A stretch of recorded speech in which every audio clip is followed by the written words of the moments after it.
Good morning, boys and girls. It is Thursday and it is time for our nonfiction reader.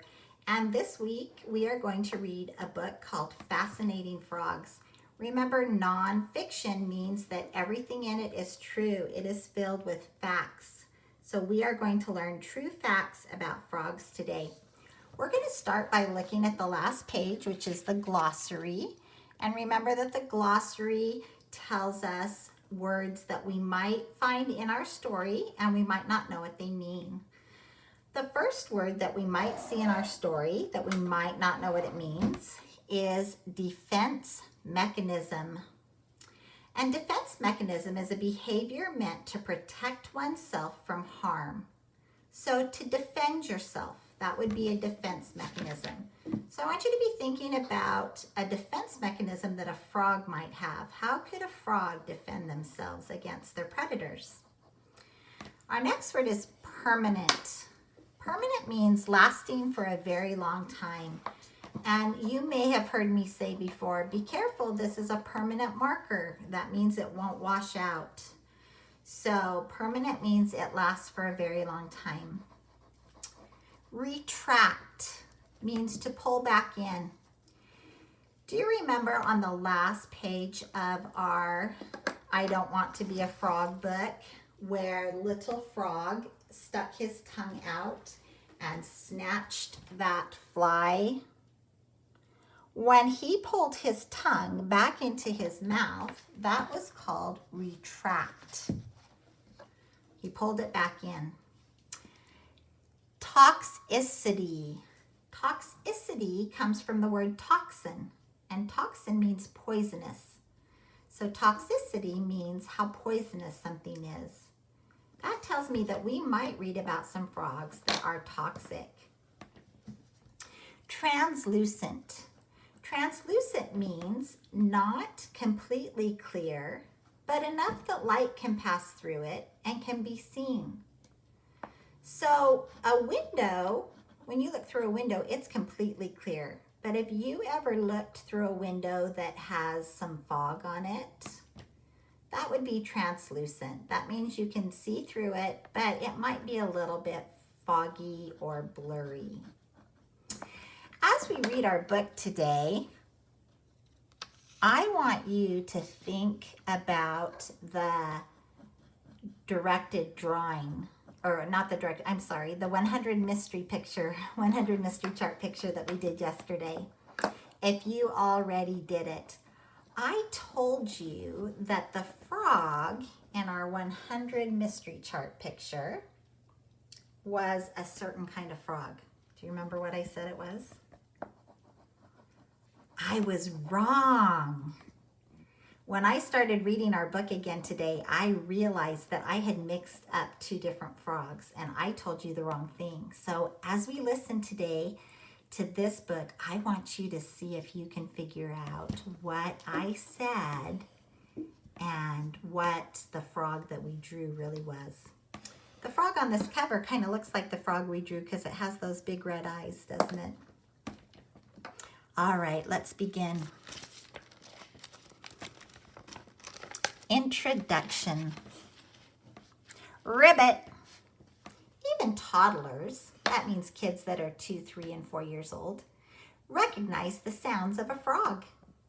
Why do you think that is? Why are we so fascinated with this animal? Is it because their croak is so different than the sounds that most other animals make? Or is it because some species of frogs can leap 20 times their own length in one jump? I am not sure what the reason for the fascination is, but I do know a few things about frogs. Frogs are amphibians. And boys and girls, I'm going to underline that because I think that that is such an important thing for us to remember. Frogs are amphibians that lay their eggs in or near water.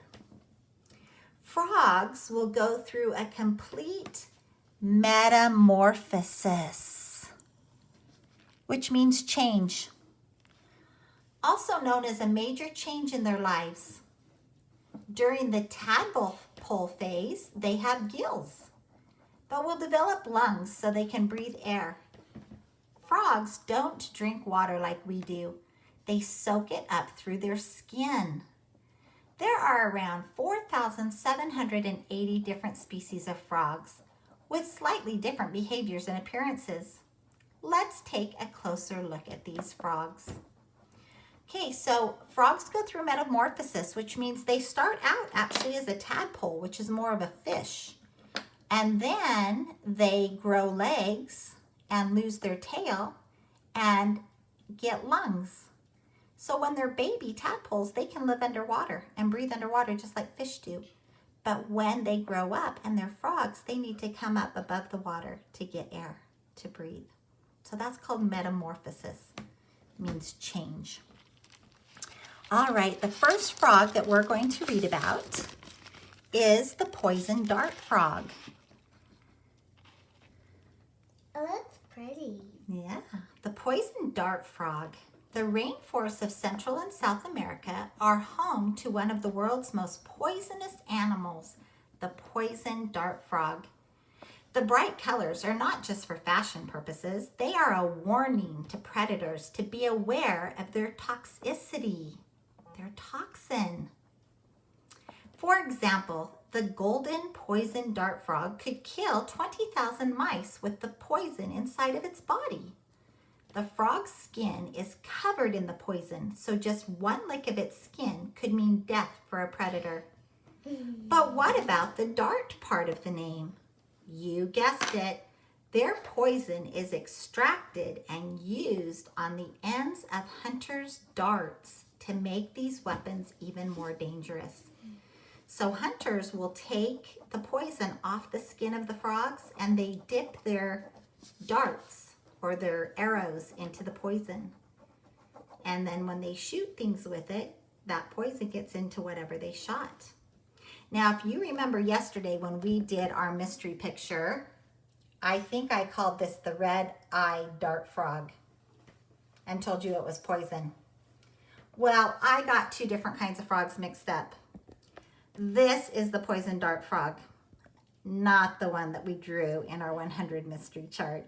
Did you figure that out?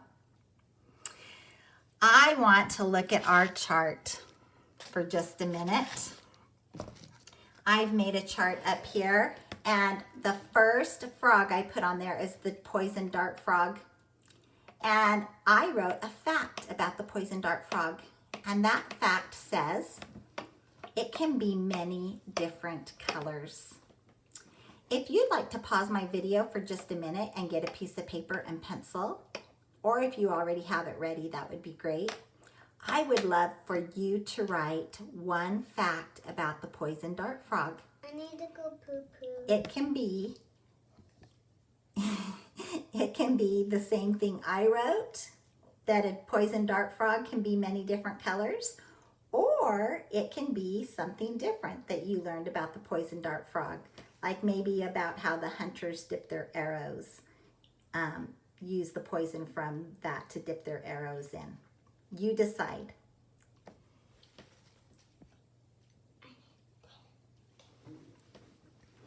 Okay, we're going to move on to our next frog.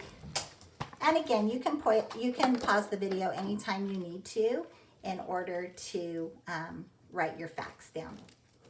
The next frog that we're going to read about is the bullfrog.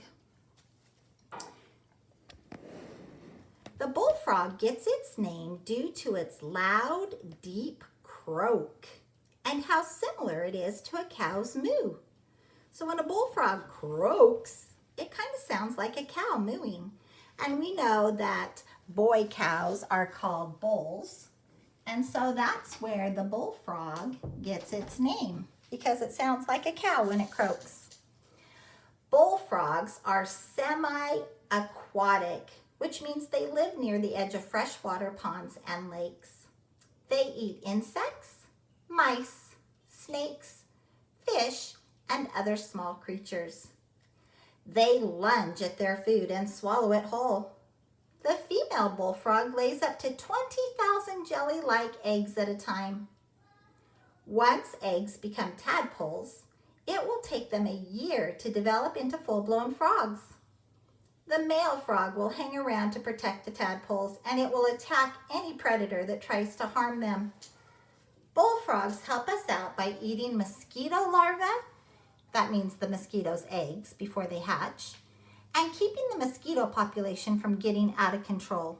So bullfrogs are actually really helpful animals. All right, let's go back to our list. You can use your paper and pencil. And let's look at the bullfrog. Can you write the word bullfrog? It's a compound word. B-U-L-L, bull. F-R-O-G, frog, bullfrog. Okay, what is a fact that you would like to write about the bullfrog? I wrote that its loud, deep croak sounds like a cow. You don't have to write the one that I wrote. You can write whatever you want. But would you pause the video for just a minute and write down one fact about the bullfrog?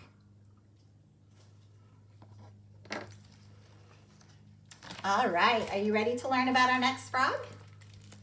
The next frog we're going to learn about is called the leopard frog. Get this to stand up. And the leopard frog is known for its large circular spots on its back. And you can see the spots kind of look like the spots of a leopard. And so that's why it's called a leopard frog. These spots act as camouflage by helping it blend in with its surroundings.